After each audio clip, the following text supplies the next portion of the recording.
Hi guys, my name is Khushbu. Welcome back to my channel KC's Update, and KC's Update is all about updates. So if you want to be updated, subscribe to my channel, like my videos, watch my videos, and keep watching. So coming up to this video, today's update is very important about UPI users, UPI payments, and UPI users like us. It's very important, so you have to watch if you are one of them, and I'm sure that mostly we are one of them, as digital transaction is very much in trend, and it's beneficial over the cash amount. Okay, so the story is like that. NPCI has issued a circular regarding UPI payments, and what this circular was about, पहले मैं आपसे वो discuss करूँगी, उसके बाद इसमें problems and doubts and questions क्या आ रहे हैं मैं वो डिस्कस करूँगी, फिर हम उनके सॉल्यूशंस पर जाएंगे.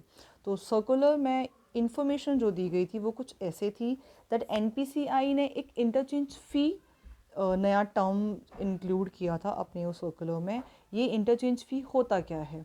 जितने भी UPI ट्रांजेक्शन्स होंगे over 2000 rupees made through what PPIs, prepaid payment instruments, means जो भी पेमेंट्स UPI से तो होंगे ही होंगे, प्लस वो PPI यानी कि वॉलेट, कोई भी डिजिटल वॉलेट या कार्ड से किए जाएंगे, उनमें from the 1st of April यानी कि after 1st of April 2023 they will be A charge deduction on UPI transaction. और ये कितना डिडक्शन होगा?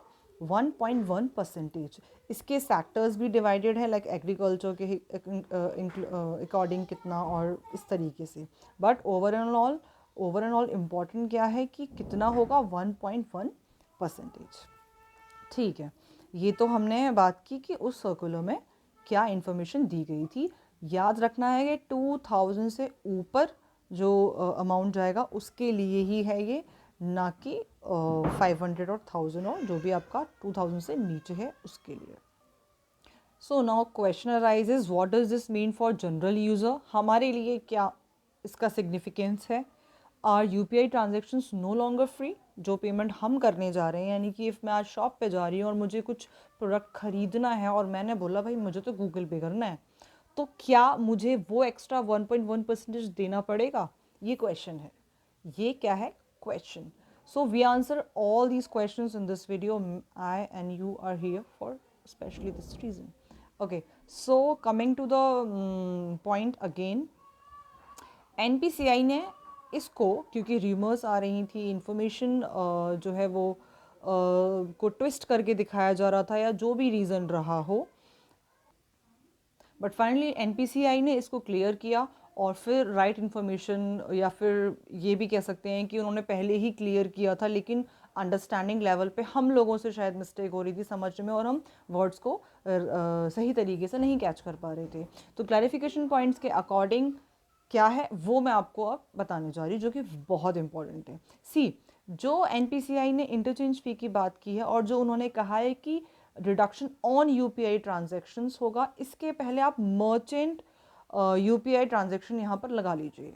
यानी कि क्या, जो डिडक्शन होना है वो यूज़र के अकाउंट से नहीं होना है. यूज़र जब पे कर रहा है तब उसको नहीं वो 1.1% पे करना है, बल्कि ये किसको पे करना है? मर्चेंट्स को, मीन्स शॉपकीपर को.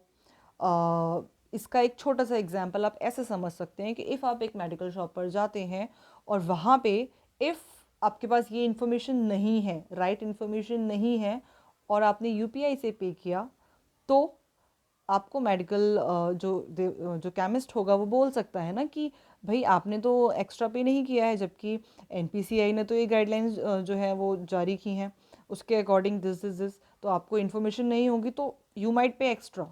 तो इन्फॉर्मेशन तो दैट्स द रीज़न कि हमें अपडेट होना क्यों ज़रूरी है, राइट. तो मर्चेंट्स को ये अमाउंट पे करना है. अब क्वेश्चन अराइज कि किसको करना है? तो ये करना है जिस बैंक का QR कोड आप यूज़ कर रहे हो. ओके, जिस बैंक का QR कोड आप यूज़ कर रहे हो उस बैंक को मर्चेंट ये एक्स्ट्रा डिडक्शन जो होगा वो ये अमाउंट जो है वो उसको पे करेगी. किसको? बैंक को. तो ये डायरेक्टली मर्चेंट टू बैंक होना है, ना कि user to merchant. Okay, this should be very very clear. अच्छा, कुछ और भी इम्पॉर्टेंट पॉइंट्स है जो क्लियर होने चाहिए, जिसमें कि आप देखिए, only some digital wallet, and यहाँ पे ओनली सम मर्चेंट्स का भी है ऑप्शन. आपको ना यहाँ पे सम मर्चेंट्स और सम डिजिटल वॉलेट कीवर्ड्स भी कहीं कहीं देखने को मिले होंगे. इसका मतलब क्या है वो मैं आपको समझाती हूँ. एक्चुअली आप शॉप पर गए, आपने पेमेंट किया, आपने डिजिटल वॉलेट से पेड किया, नो इशू. सी देखिए, गूगल पे, पेटीएम और जितने भी आपके ये भीम जो भी हैं यूपीआईज, इनसे आप पे कर रहे हो, इन पर तो कोई भी ट्रांजैक्शन नहीं है, ना ही यूज़र करेगा. सॉरी, इनके ट्रांजैक्शन पर तो कोई भी डिडक्शन नहीं है, ना ही यूज़र के लिए ना ही मर्चेंट के लिए. सिर्फ और सिर्फ पीपीआईज यानी कि वॉलेट और कार्ड्स के लिए है.